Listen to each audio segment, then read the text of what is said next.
travel back, how are the guys feeling at the moment?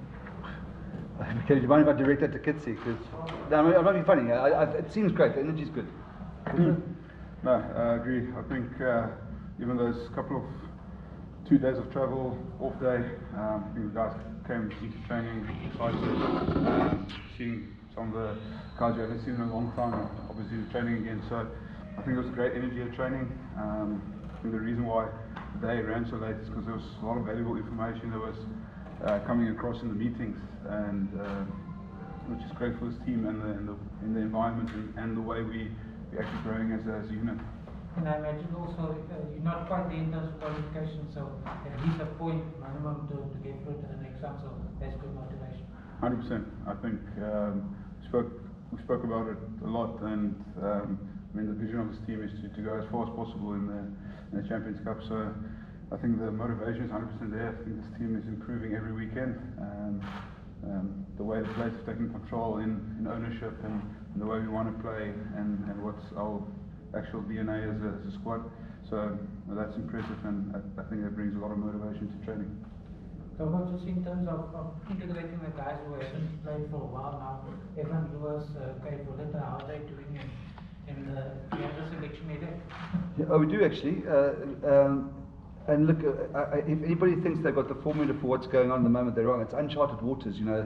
One training day after trying to integrate, as you say, new players. But I can't fault the players for the energy. I think we've done as best as we can in the circumstances. I tell you what's, you know, what people don't realise, this year we've had 5 Springboks unavailable through injury, and to have Evan back, to have Hirsch back, Cade's a guy we want to bring through. So it's quite a nice sort of. It's nice. We obviously like to have had more time in the training field, not today, but generally. But no, there's a really great energy, and there's so much competition for places. I mean, I think somebody wrote this week. Now, fly-off options, even without Marnie, you've got Cade, you've got Sasha, you've got Jean-Luc, Damien. I mean, that's extraordinary. You know, there's everywhere there seems to be a really nice bit of depth building. I'm so happy about it.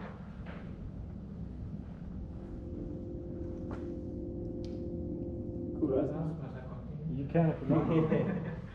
Just in terms of what Clay Martin is going to bring on Saturday, tough gig over in France. You had it and then sort of gave it away. How do you feel this week? Yeah, we got beaten that second half.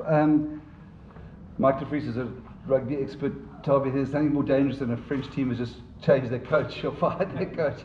A lot of dangerous French teams. No, listen, they played really, that Leicester game, I think you watched that game properly, was a really tough game of rugby. And we had a tough time in the second half. No, I think this is exactly what we dreamed of. I'm not sure we've got the message across yet of what this is and what it means.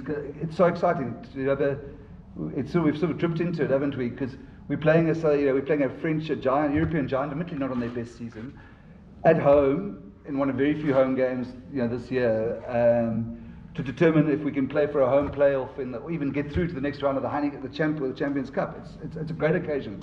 There's so much on the play for us. If we get 4 or 5 points, we could be hosting a last 16 and potentially a quarterfinal here. So I think it's a great occasion. I just want the message to get out there. This is another level, this Champions Cup, and so I just want people to come in and watch it because it's going to be special. And we've got a really good team. We're going to have a really good team out, and they, in terms of what they bring, done quite a bit of analysis on how they beat us there.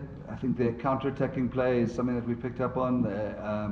And if they get on top of you, those big ball carriers are mean. I mean, the French packs, Steve's played, those French packs are huge. And when they get on top of you, it's hard to get back in. So it's going to be a challenge around that.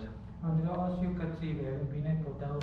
When the French team is backs against the wall, and these guys have lost their coach now, they're going to come with everything. Yeah, it can be pretty dangerous, but it's also, for them, it's new territory coming to South Africa, playing probably first time in Cape Town as a team. So I think odds are also probably a bit in our favour, to be honest. But they are French. The French are dangerous. They've got a massive pack of forwards, good striking back. So it's just all about how we execute our game plan on top of them and actually stay in control of the game. Do you find yourselves still trying to strike the balance between the two competitions? No, it's odd because they are different competitions. But we literally, I mean, the only way we can get through this is going look, selection-wise, yes, we've got to have a plan. I mean, you can't just, this is Kitsy's last game for a while, and we know who's taking over and all that. But literally, we've got to go week by week because, as we were last season, every week's like a must-win. Those local derbies. Okay, we lost in Glasgow, so obviously the next URC game in Ulster and the Sharks away become more important.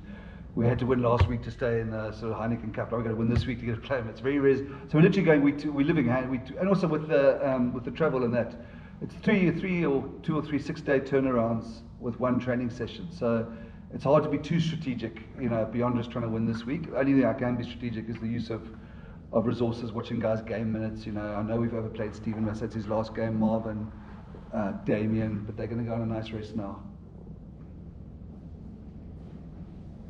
Kitty, miskien aan die kant vir jou as net die gevoel in die span natuurlik die reis voor die wel van Suid-Afrika en Europa toe. Was dit iets wat die span wat ek sê gewoon kan raak en die balans vind tussen oefening en die wedstryd tye wat jy moet speel? Ja, ek dink hierdie toer was gelyk geweest vir ons as 'n span en as 'n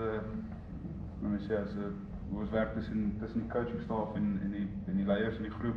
Ek dink die manier hoe ons plannetjies opgekom het, al die dinge verkeerd gegaan het in Glasgow en ons veranderinge en verbeteringe gemaak het om teen London Irish te speel. So ek dink die energie in die groep is goed. Ek dink die ouens het uitgesien om mekaar te sien en teen mekaar te oefen vandag. Al die ouens het agtergebly. So ek dink dit was great energie geweest in die oefening. So ja, ek dink die travel stuff en dit vat baie uit, maar ek bedoel, ons is professioneel genoeg om na die veld te kyk en seker gemaak hulle is gemotiveerd en reg, en ek dink ons te veel op die spel om nie gemotiveerd te wees vir so groot games soos hierdie naweek het. Tell us the fact that they lost the coach. Obviously, you mentioned now that they might be dangerous and so on. When you played in the last time, you identified a few things that we went wrong. I think they lost 5 and one of the games and one was against the backs. What was it? What we think went wrong? Yeah, I think we were very poor with our general kicking game and exiting that last time. I think we were poor at, I don't remember, it's game blues into game. We're stopping momentum. I think Mahina, Fritz Lee carried really well. We let them get on the front foot. It's another thing. It was so different. To be at 0 degrees at the Stade, which is one of the most famous in the world, Stade Marcel Michelin, with that crowd on top of you. They say the crowd gets to the last 10 meters, so it's going to be very different now. But I think we were really poor the way we exited it out. That was a big thing last time. We kicked poorly and we didn't work hard enough off the ball, and that allowed them to get on top of us with those big carriers. Stephen, you would obviously want to play every game, especially that Ulster game, probably a big target. But do you feel it's kind of the body saying maybe it is time for a rest? Just your words. Yeah, of course I want to play every game. I think what this union and this club means for me is I can't explain in words. So for me to represent as much as I can, especially in this season, it's important. But I also want to be fresh enough to go when it comes to playoff time. And then be able to have the energy to still produce and put up big performances for the best benefit of the team. So I do understand why there's a resting period and why there is protocols for guys to get recovery.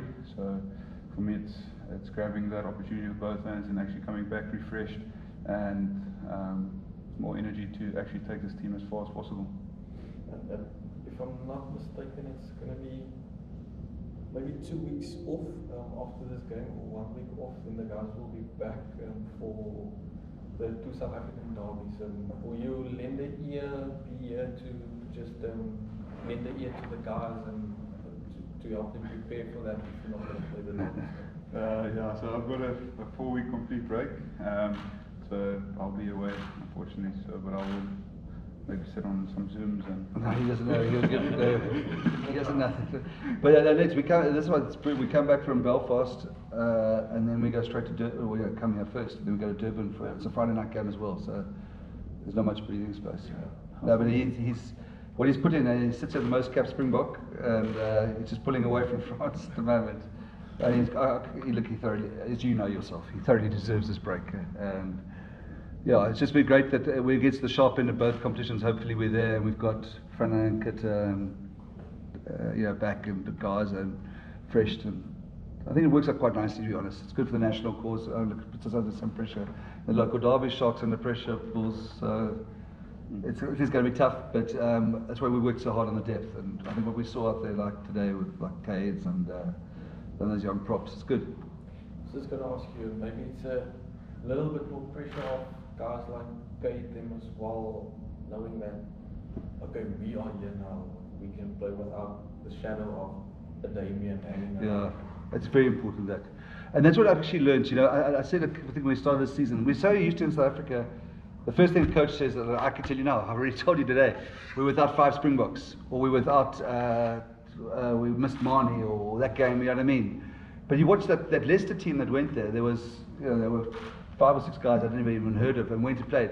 Those Europeans very much with the mindset, this is our team. If you're playing for Clermont or you're playing for Leicester, that's our team, and that's the team. There's no excuses about who's not available, who's on England duty, and that's the mindset we have to adopt. Well, we're trying to get through here, And I think to absorb the loss of, this last while, we had a while without. Well, we had Cascaros and Springbok, but no France. Somebody else went, Salman, some Evans been out. If you'd said to us 5 months ago, you're not going to be without Evan Rosefield for five games, people would be panicking, us as coaches. And now I think there is a understanding, and that these young, achievers come through great Marcel Tunis, and we're without Nama. I mean, but you've got to be like that. It's not an excuse or a story anymore. It's just the team that runs out, the best team we got.